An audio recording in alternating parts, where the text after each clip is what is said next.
So let's keep things simple. You want to know where rates can potentially be going and where they've been in the last few maybe weeks or months.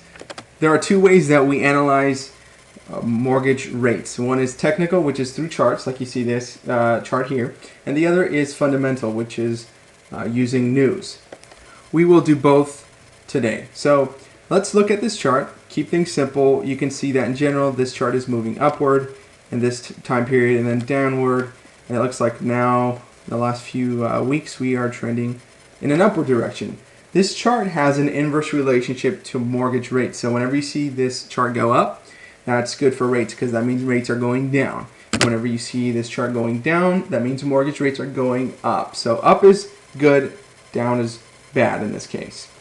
So let's take a look at this on a more technical perspective, I guess.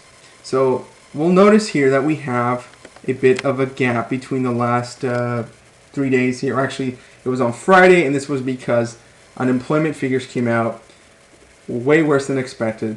So of course, rates went down, and this chart went up. Good thing for mortgage rates. However, if we go back to this month, the end of June, we'll notice that there was a little gap here.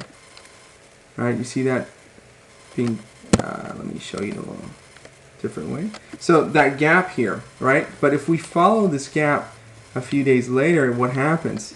It's filled. So what am I trying to say? Well, in general, gaps are always filled. I actually said a funny thing there. I said gaps are generally always filled. Well, it's because in history we've seen that gaps do get filled, generally. Am I saying that mortgage rates are going to go up? Well, from a technical standpoint, I'm a little nervous about the gaps, but on a fundamental, using news, from a fundamental analysis, the trade deficit is lower than expected, which also helped continue this upward direction, which is good for rates, and it's potentially going to hurt GDP. It's improved Treasuries, but weakened the Dow a bit. And also with the stronger dollar, we might be seeing some buying from overseas investors.